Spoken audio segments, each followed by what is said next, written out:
part of our lecture, or this day, is on microbiology, and we now go a little bit into detail. We will talk about the requirements for the water testing, which is basically microbiological testing. And in the manual you will find 5 methods, and they are from the reference from the Council Directive 9883 for the quality of water for human consumption. And these are all ISO methods again.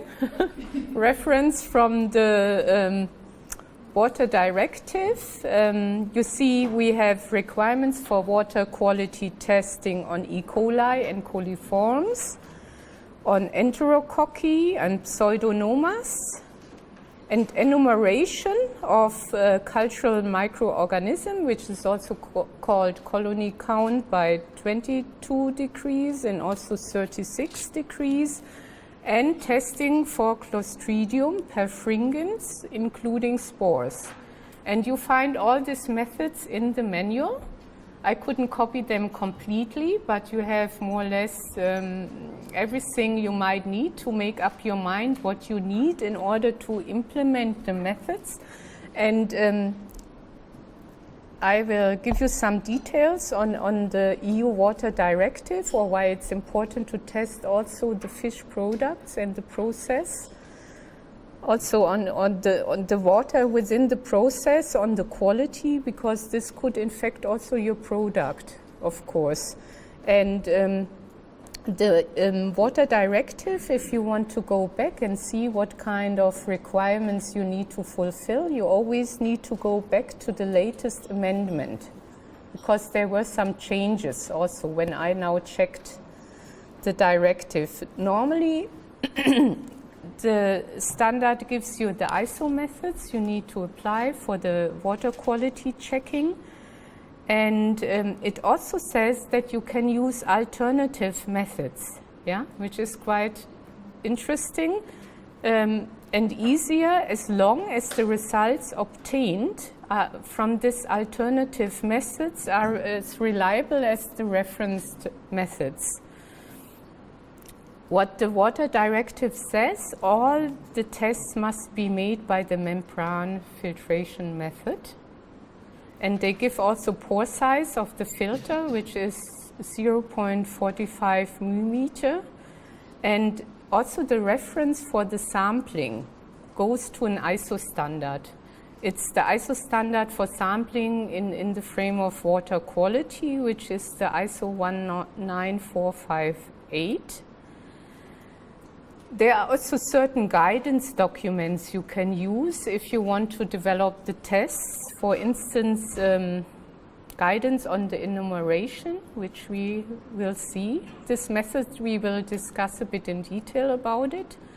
There's one ISO standard 8199 who gives details on how to develop the method. The limits you need to consider, they are also given by the directive. The point is, with the manual we only focus on the methods, so this details will be discussed next week, the link from the competent authority. But anyhow, I will tell you that it's quite important to check the water, because a lot could be transmitted from the water, but also pathogens on the fish.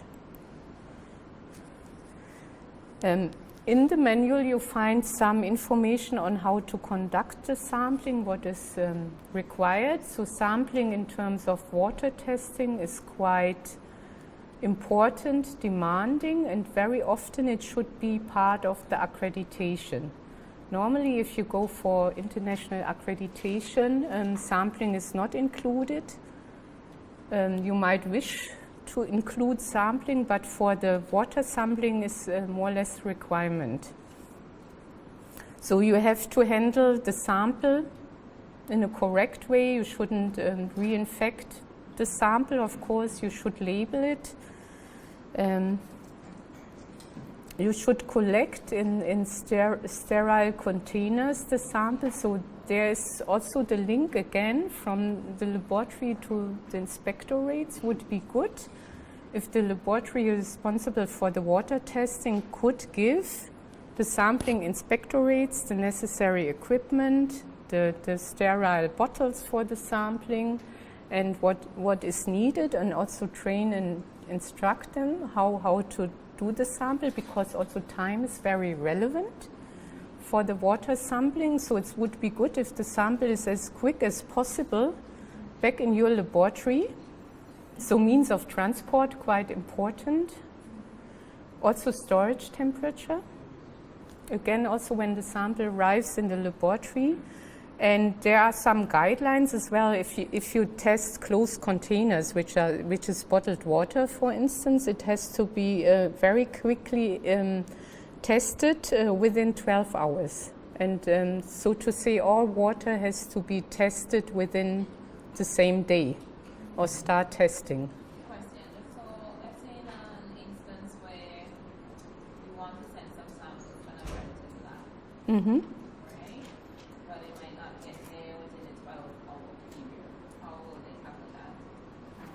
It's either they have their guidelines or they could store it in between. I mean, so also. If the vaccines of yours over the 12 hours, then it's based upon what their procedures say. Yes, also, and it could infect also the accuracy of the results. You don't know, because water is ideal medium to multiply the microorganism.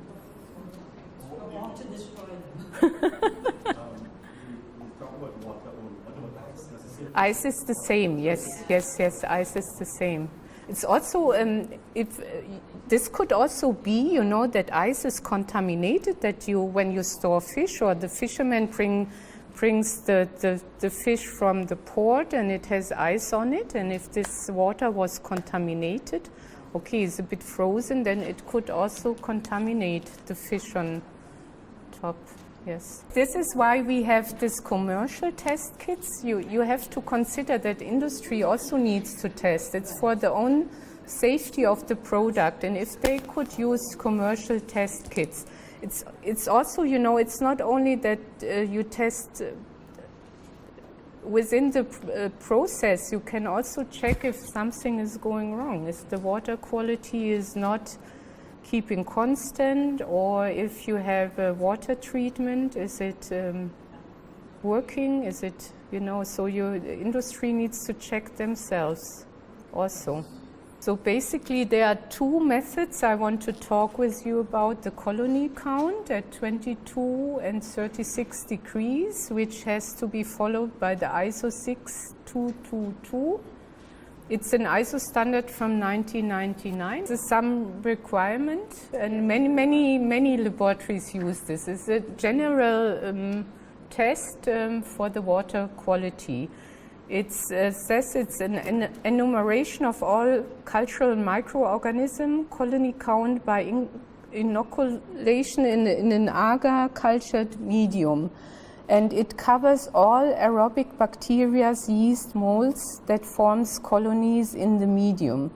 And it's an enumeration by counting the colonies that are formed of this agar culture medium after aerobic incubation at 36 and 22 degrees. So it's a common method. And what you need to do, the principle is, this is the only one where you more or less don't use the membrane filtration. Yeah, Alicia? And you have to dilute your sample, because you want to count colonies between 30 and 300, it should be visible. Therefore, if you take a sample, you need to dilute it. And then you take measured volumes of these dilutions of water sample and mix them with the yeast extract agar, which is specified also by the standard. And then with this, you incubate, or you put this on a petri dish and incubate at 22 degrees for 68 hours. So a very long time. And the second, incubate at 36 degrees for 44 hours. And then the colonies growing under these conditions, time and temperature are then counted. And they give you then the colony forming units, and we have seen that we have some limits or indications for this. So this you can do in your laboratory if you don't have membrane filtration. What you need is equipment. The standard gives it to you, autoclave, the incubators at two different, at 36 degrees and 22. What is always relevant, and this is the quality assurance, that the temperature has to be kept at this temperature. It's very relevant. So you always need to control the incubator. And you are not allowed to deviate with 2 degrees Celsius. Otherwise, you wouldn't have accurate results. Therefore, you need to kind of monitor the temperature and also calibrate the thermostat. Then you need Petri dishes, either glass or plastic. I don't know how you've organized your laboratories. You need a water bath and colony count. I mean, if you see how you make the dilutions, and this is also a reference to standard where you can learn how you make the dilutions. You take from the original inoculum, you take 1 ml and put it in a 9 ml broth, and then you dilute first time 1 to 10, then 1 to 100. You always take 1 ml in the next dilution, and then you dilute down, and then you have to do this maybe 5-6 times. You will also have your experience as a microbiologist. If you see your inoculum, you already might know. And then you plate them out, you know, and then you have all the plates, and you have to see at the end if it's incubated where you have the countable colonies between 30 and 300. But there's also a standard on it, how to do this. What you need to consider, what's always given in our ISO methods, is the media. Yeah? Which media is specific, which media I need for this to conduct this method, because the media needs to be specific, selective for the microbes I want to see and want to multiply. And this is what I did. I mean, I give you one recipe how to do the media. This is also written in ISO standard where you get the information from, yeah, which is kind of valuable. But also you can buy all this media ready to made, which many do now. They don't spend the time in the laboratory to prepare the media. So the peptone diluent, this is reference in the ISO standard 8199, especially for enumeration. So it gives you more detail. Then you need to have the yeast extract agar and prepare it or buy it. And then you make your dilutions, and you prepare a set of dilutions, 5, 6, you will see. And then you prepare your pour plates with this yeast extract agar. And the pour plate method is described elsewhere. You place a volume of the test sample not exceeding 2 mL in a Petri dish. And then you add 15 to 20 ml of the agar you have prepared and mix it well and allow the medium to set. And then you put the plates inverted into the incubator, other way around, so that the condensation is not infecting your agar.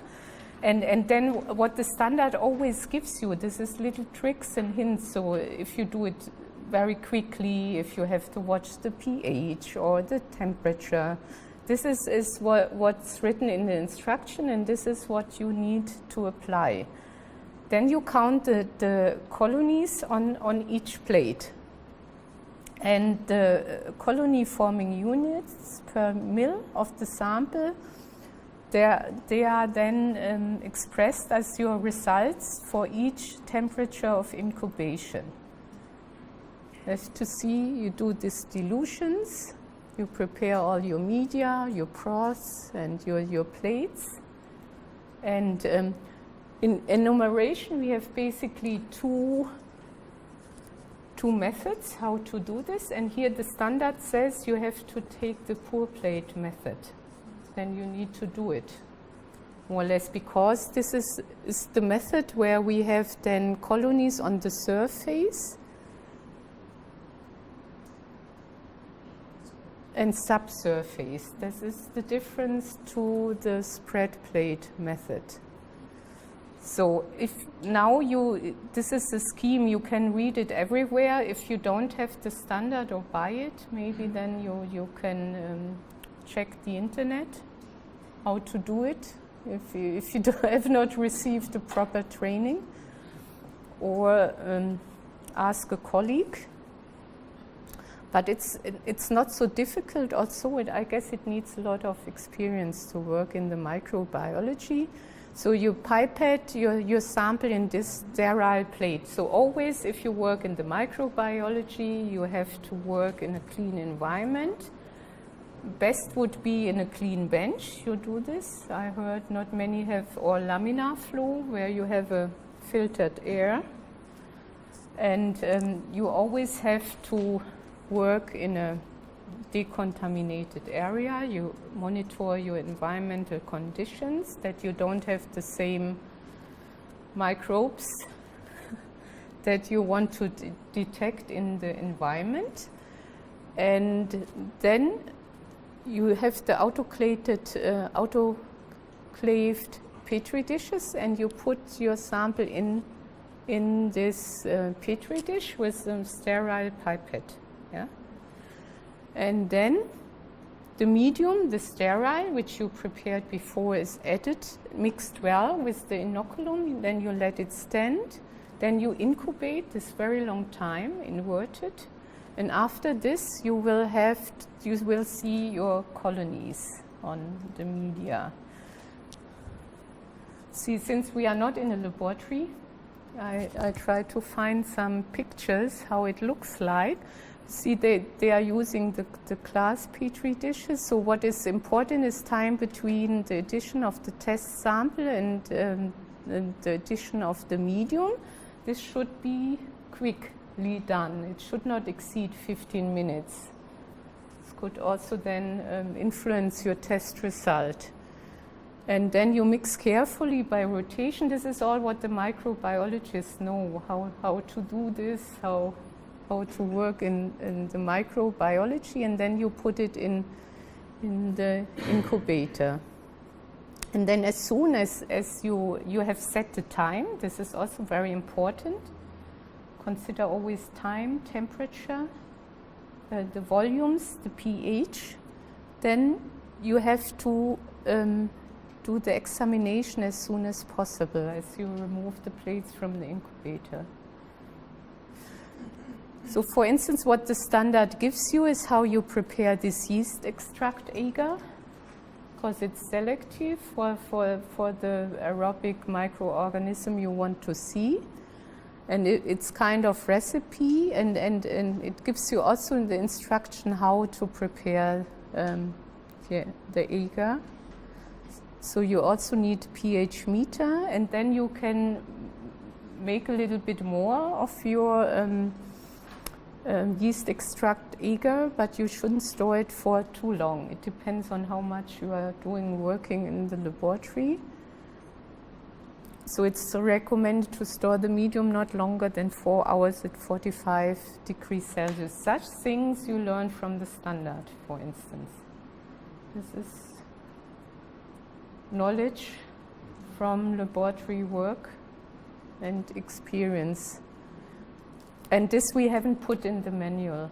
I mean, this is because we couldn't because of this copyright. But the trick is, or what is very easy, if you go to the commercial suppliers, if you check internet, then you also see how media, you also see recipes of the media. So more or less, you also will have an idea. how to prepare the media.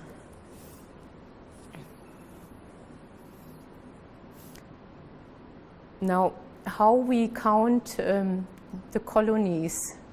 As we said, it's only this rule of thumb. You only use plates where you could count between 30 to 300 colonies. If the agar or medium is overgrown, then you cannot count reasonably or reliable the colonies. You have to make another dilution. And if you count too low, this is also not possible. So it's all not representative. And you count at least 3 plates always. And I've seen many laboratories where they don't have a colony counter.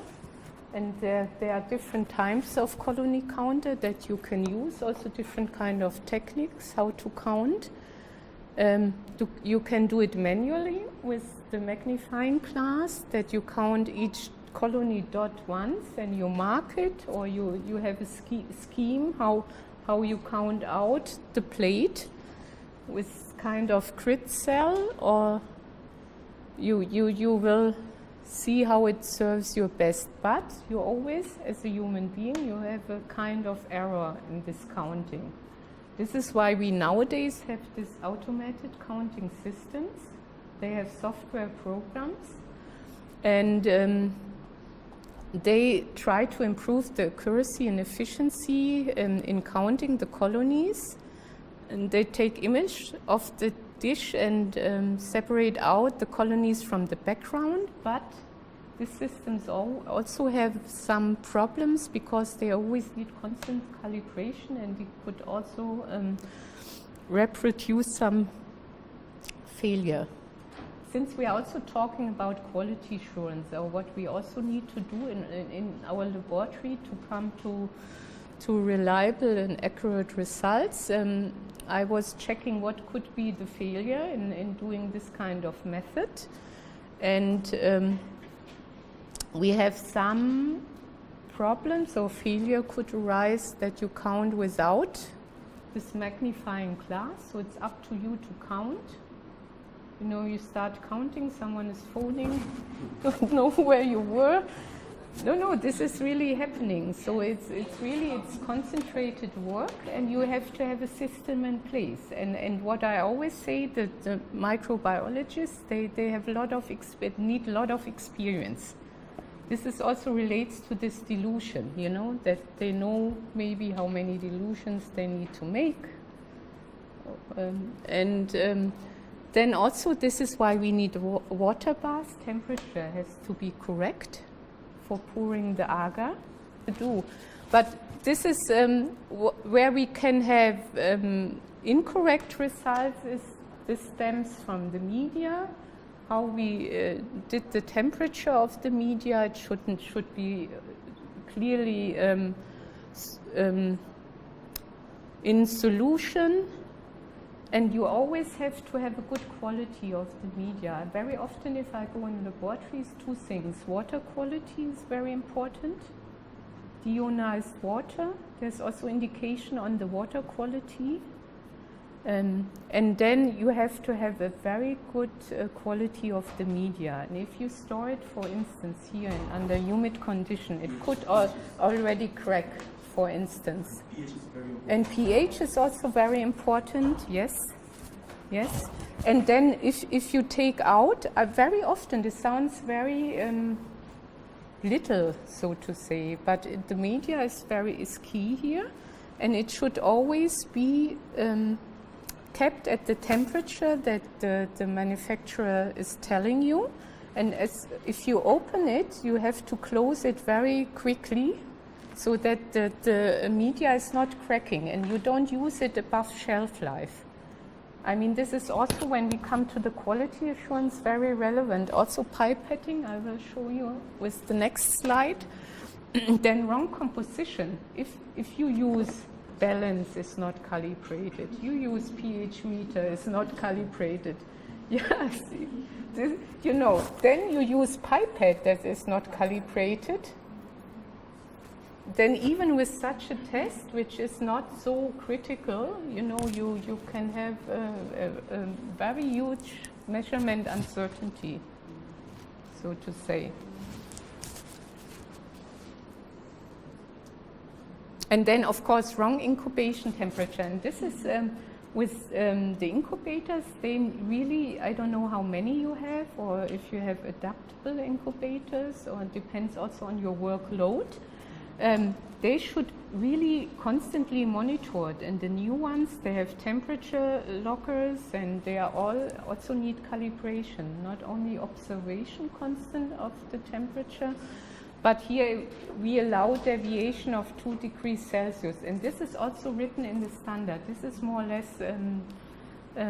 what is allowed in order to get correct results. Here I noted down calibration, volume, temperature, weight. So if you go in a laboratory, first thing is use of calibration standards for pH meter. Use of calibration weights constantly for the balance. And pipetting is also very relevant that you do calibration, especially also if you work with ELISA. If you use pipette very often, and then you need to send it to your metrology institute, and if there's none, maybe to the supplier. They do it also, or you do it your own gravimetrically. But then also your balance needs to be okay. And then it might not be allowed. This is where when the accreditation comes into very relevant. Then also you need to check your environment in the microbiology and the quality of media. And a quality media check is something which has become more emphasis. Validation in the microbiology is the new topic. And the new ISO standards, they all have information on the quality control performance criteria for the media. And very often it's because we have no certified reference material in the microbiology, we use the cultures. Reference cultures, which are expensive. If you have no national collection, and hard, I know, and really hard to get. I organized matrix reference materials, listeria and milk and things. And you know that it's the same what you were telling with the transport. It was barely impossible. I mean, if it's really in cheese or in vegetables, listeria, and you need to keep the temperature, then difficult to transport. No, and we did some tests. You have also the certificates. They are not valid if you overgo the transportation time and the temperature, which could easily happening if there's problems at the customs or somewhere. Yeah. This is really a problem, and I don't know. I mean, when we started in the laboratories, not all of the laboratories did this quality control of the media, but it becomes more and more, you know, also where the accreditation body is now watching.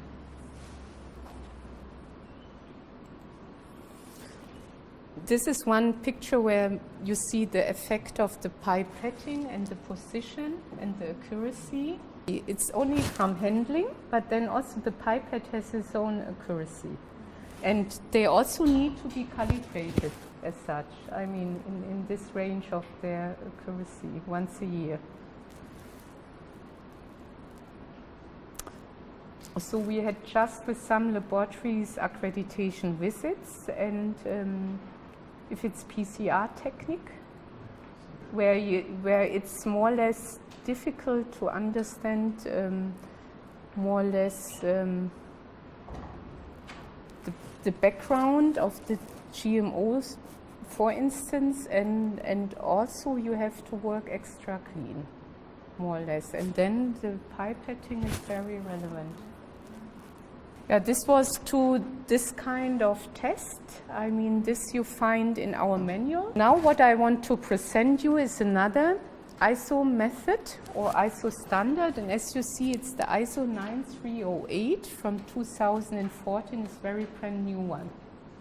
So it's a new ISO standard, and it has some changes to the former standard, and especially in the media.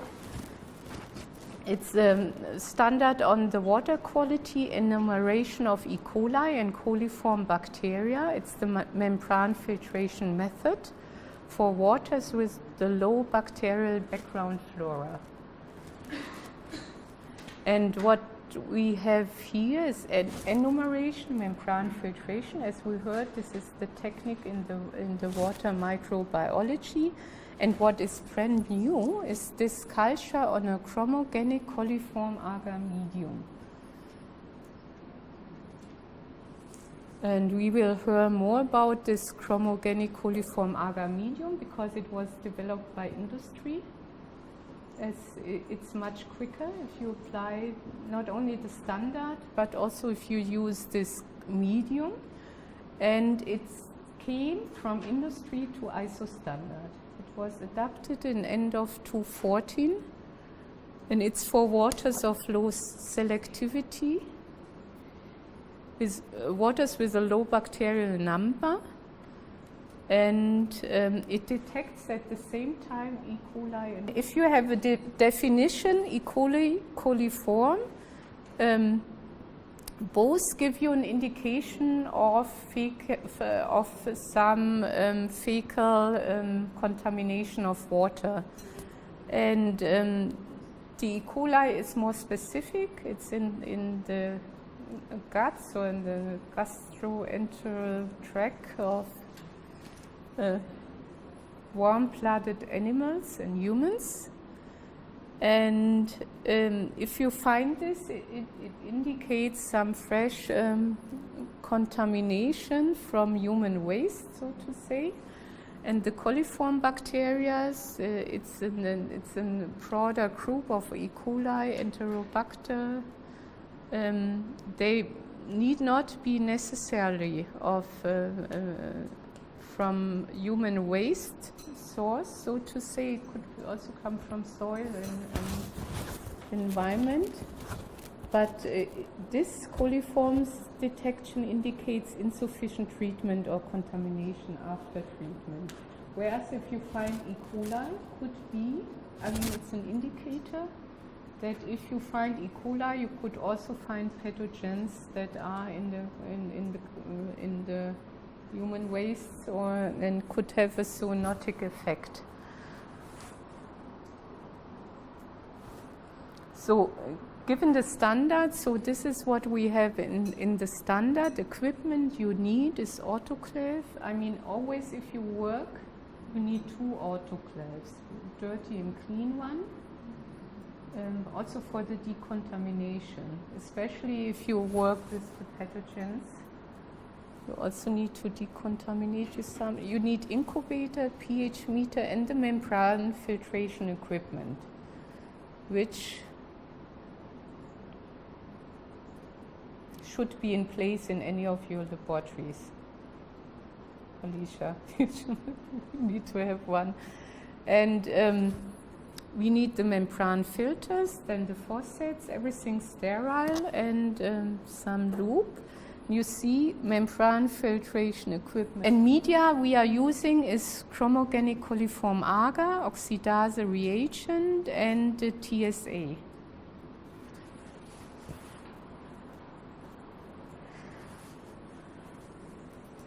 Now the chromogenic coliform agar that was put into the ISO in 2014 has many advantages.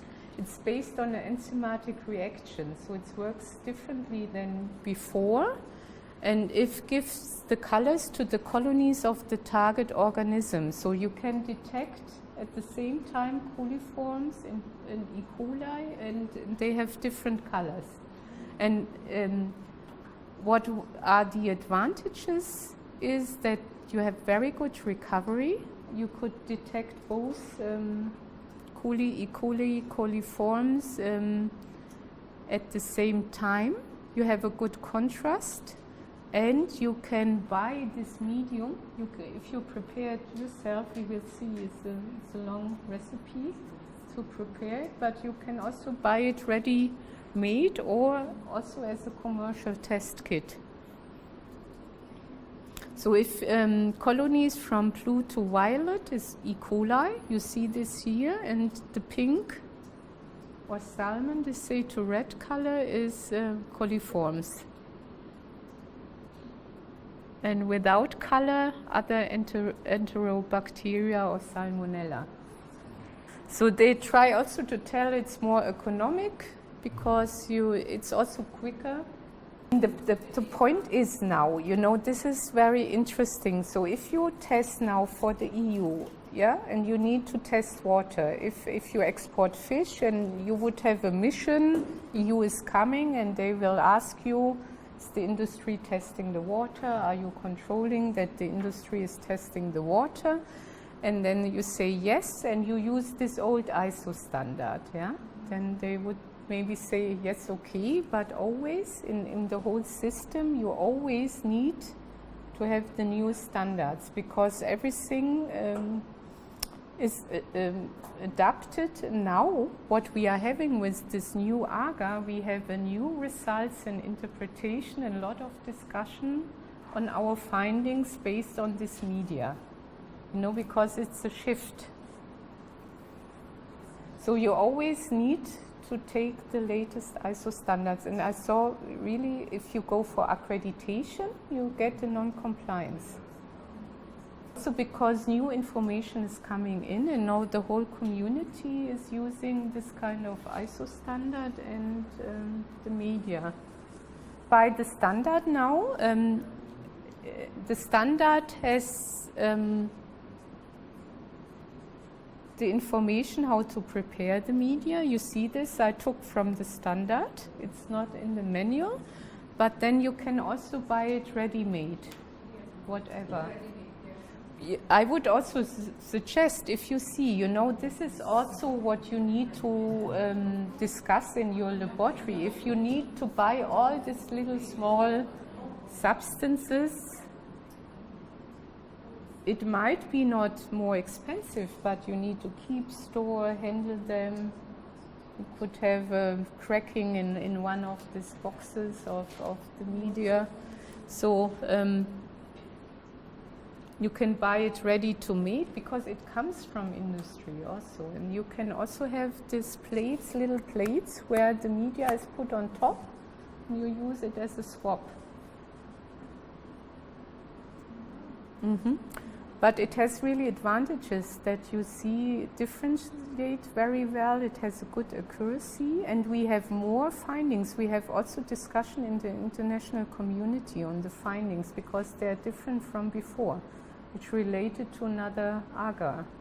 So now we start in 2014 getting results from this kind of I wouldn't say new method, but it's a new IICA that is being used.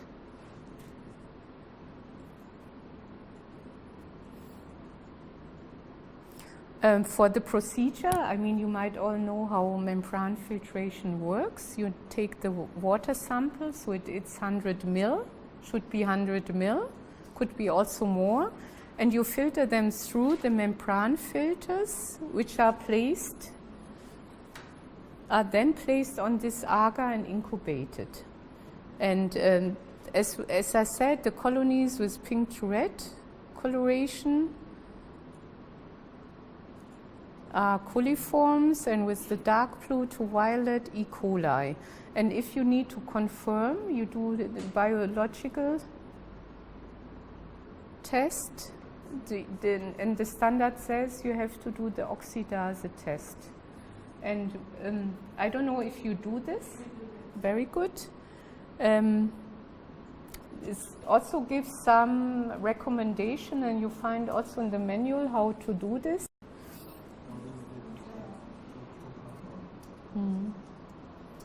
The principle of the membrane filtration, everything should be autoclaved. The filter as well. You put the filter on the filter holder and you just pour your water sample in the equipment. It's under and then it's sucked through and the microbes are collected on the filter and then they are put on the agar of choice and incubated.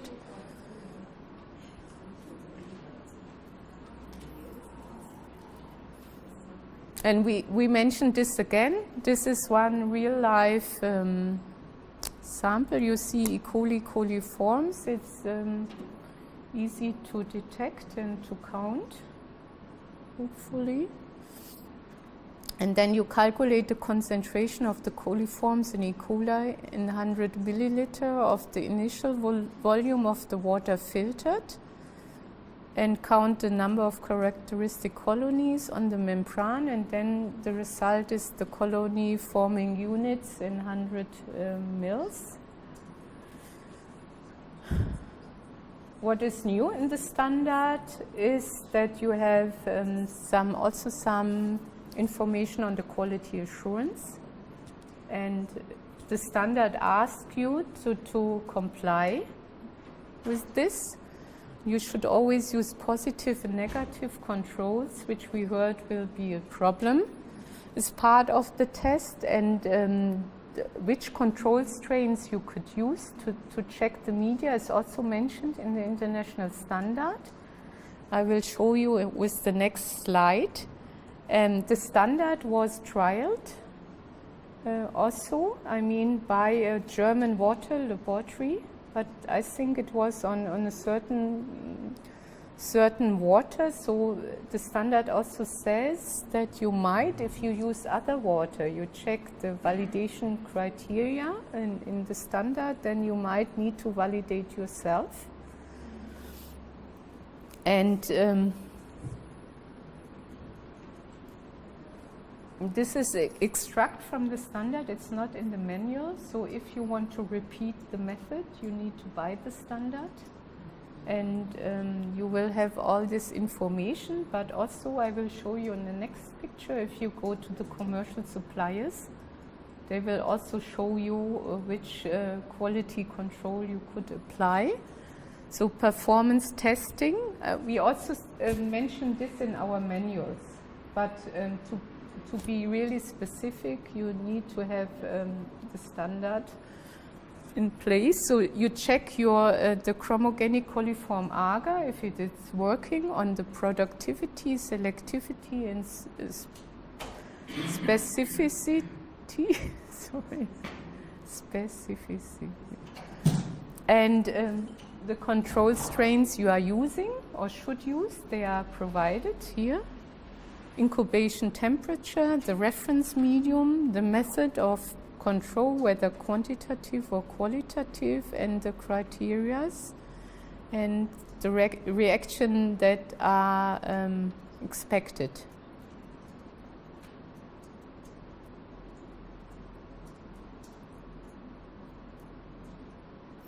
So you give E. coli culture and need to find it. You give a coliform culture, need to find it. You give another culture, shouldn't be found on the medium, otherwise something went wrong. So you prove yourself also what you did during your handling. Could also be that you used sterilized and killed everything on the plate. And this you need to do. And if you order, for instance, the control strains, you need to have the certificate, you have to have correct labeling, and you need to produce also the data. You have to then relate to the findings and report your results accordingly. This is, so I went to a commercial provider, and you see they also give some indication on the quality control if in case you have not the standard yet. You can also check there, and I checked it, it was also compliant. And they also always give reference, and we did the same in our manual to the ISO standard for quality control of the media. It's also a very new one. It's the ISO 11133. It's a very comprehensive standard. It gives you all information how to prepare the media, how to quality control the media, on the strains to be used. So it's kind of comprehensive with all the information. I have the standard myself, and it gives reference, but then also, I mean, if you go to if you have the specific standard, you also have the information there. We have to consider the quality control in the water, also industry need to test for, and you also as a competent authority, you test, but the industry, they could use, they are not 100% obliged to use the EU reference methods. They are allowed to use commercial test kits or screening methods as long as they are comparable with the reference methods. And therefore, there is a whole lot of industry developing test kits for the industry in terms of HACCP, 27.3. This is microbiological regulation of the EU compliant. And we have also many test kits that are validated. You see, if you see this NF validation mark, then the method is validated against the EU reference method. So you will have comparable results. And this is one of the alternative validated methods. We put some in also in the manual, and you can also have a look around and talk to your suppliers. It comes to the same results but quicker, yeah, and it's easier to handle. Just filter 100 milliliter of water, then you apply the membrane on this ready Rebecca water plate system. This is a plate with the media on it. Just put the membrane filter on it, and then you incubate. And the industry, what they also supply small incubators, you know, which they might be able to use with this small, very thin plate. So you can have a quicker result, and you don't need to consider all these hygiene aspects. And how does using test kits affect the ability to trade? sorry? How does the test kits affect your ability to trade? This is a very good question, I think. First of all, in the EU regulation, the industry is allowed to use such kits. Because now here we should have identical result. They should have the same findings as you have with your, if you would apply the EU method. And so if they ensure with this, you know, they also use it for their quality control and quality assurance. If they now would have findings, they need to go back and see what was the cause and do something about it. At the end of the day, the product should be safe. So it's allowed also for trade. The question would be if the competent authority could use the same test method and give kind of official opinion on this. So using the test kit is accredited as well? Yeah, but for official control, you need to use the EU reference method. This is a bit tricky. You're supposed to use what? The EU reference method, which this is not. But, you know, for mycotoxins, it changed already. As I told you, I also work for the Commission in research as a monitor for research proposals, and EU invested a lot in this commercial, in quicker methods or findings for the industry. And for instance, in the field of mycotoxins, we now have very reliable. There's a test kit for that. And now this is allowed. They changed EU legislation for mycotoxins that screening methods are allowed in official controls.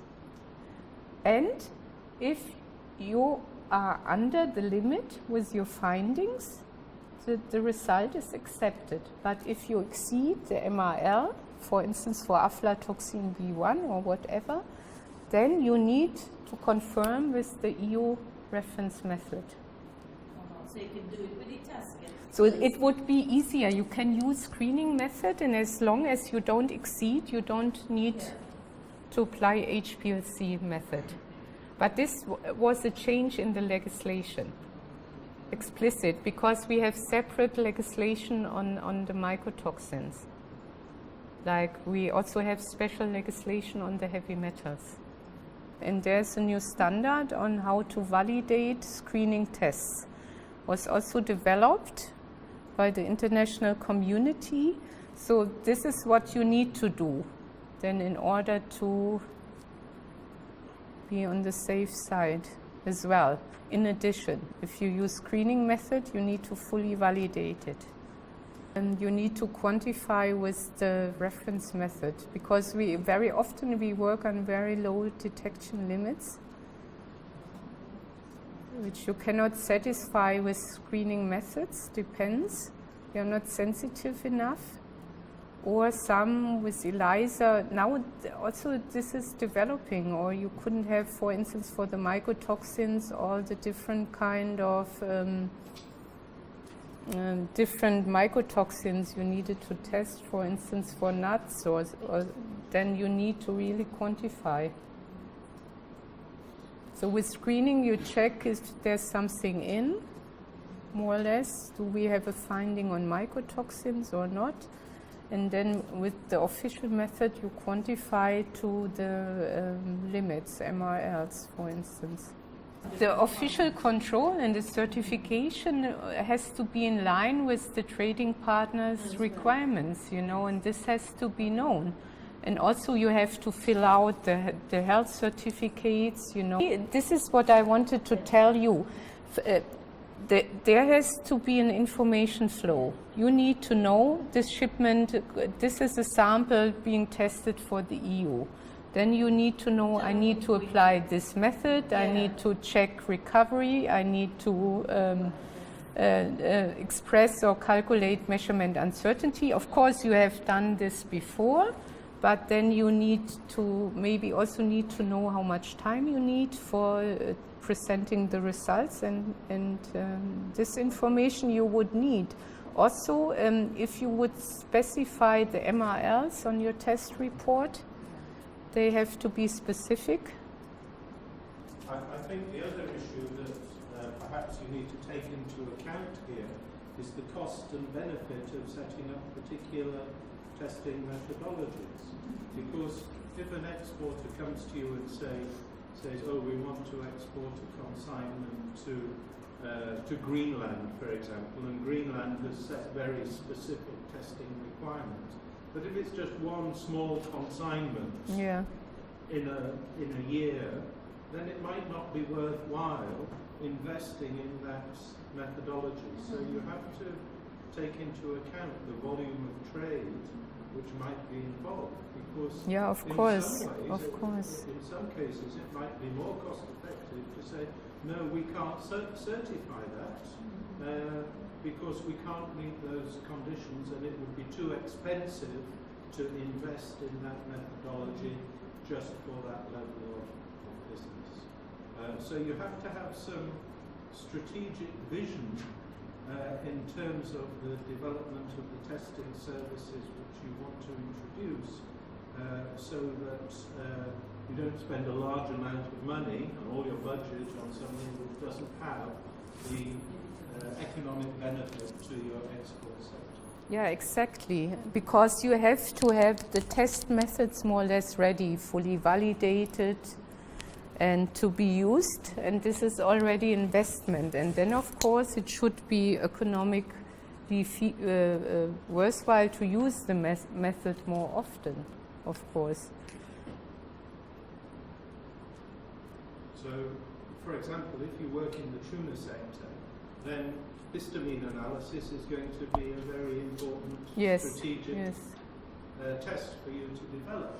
If you don't have a tuna sector, or you're not dealing in any of the species in which histamine is a potential hazard, then you don't need to develop those methods.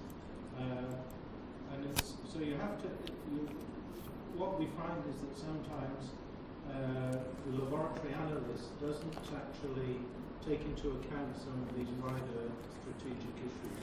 But as a laboratory manager, yes. You have to.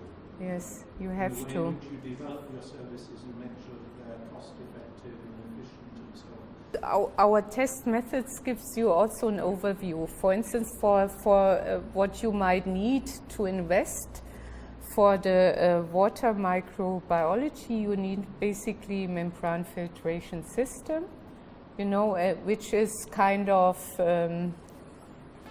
you might have, and it's not such a high investment, but you have to also make a decision, or the competent authority gives you kind of the tests you need to conduct. So I don't know how many tests that this will be, but the trend is in the water microbiology that the turnaround time is really interesting as well, and that we have new media, that we have quicker results, that industry could use this commercial test kits, of course.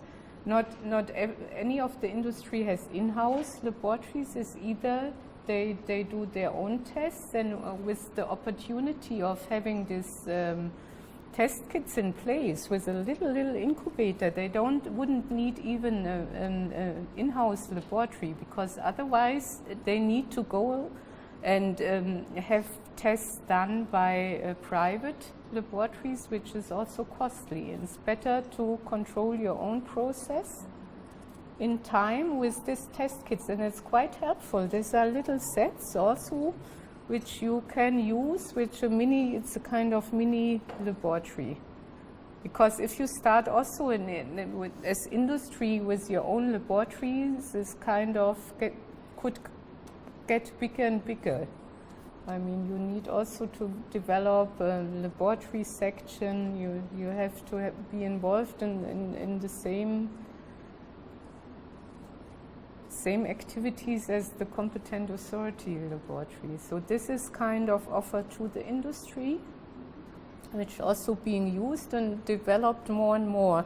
But what we have now, if we use the standard, that we have now higher requirements on the quality control given by the ISO standards. This was not before. It becomes very specific now. And since it's very difficult to produce reference materials in the microbiology, it all works with the strains, which you could have if you have a national collection. We have some countries that have national collections, so which is an advantage, and otherwise you need to buy them from the US, from the ATCC.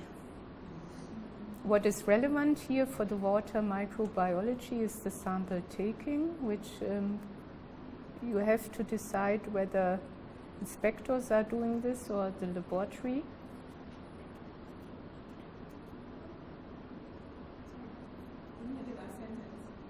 I mean, you have to take a decision. Normally, water sampling is part of scope of accreditation.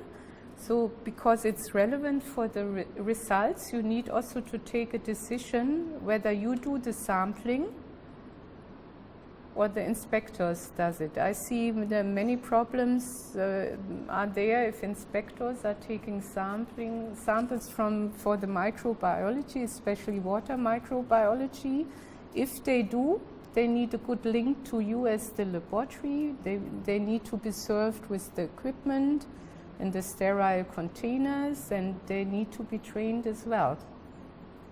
How to take the sample, to flame the taps, how long to run. You need to have really good instruction. This is you need anyhow as a laboratory to work out SOPs how you do the sampling for water testing and handling of the sample preparation. The European system, we have NF validation. NF comes from AFNOR, it's the French standardization, and they have developed a mark kind of for test kits. If it has an NF validation mark, then the test kit meets the requirements of our microbiological regulation and can be used, and it gives automatically European recognition. And air biopharm test kits, which we will see tomorrow, they also have NF validation. So you can have a look at the websites. Also, if you go to BAM, FDA BAM, you also can have an overview on all validated test methods. Yeah, which is you can make up your mind or see which tests are there, how they are validated, and for the NF validation, it meets the requirements by our regulation. It's third party certified, and there's a validation protocol which is ISO 16140. This is for the commercial test kits provider, and it's recently in revision, and it's validated in accordance to the protocol, which you might be able to get. And it takes as a reference for the validation studies the methods described in the regulation. But this is the EU approach. Since this is our regulation, one of the standardization agencies took over to validate officially these methods. Tomorrow you see Salmonella reader screens, pathogens screening, which might be really interesting, and this also has this NF mark because Salmonella also needs to be tested for fish and fishery products. This is when we come to the food products. Now I think we are going to finish on the water section. This was only 2 methods I were briefly more or less describing, and a little bit on the quality assurance behind. And if you go to the manuals, we have a lot of information there from the ISO standards, but not everything. And this also could change. I mean, you also remember, as we mentioned, it's only valid for now. So all the update now, it's up to you if there would be any updates.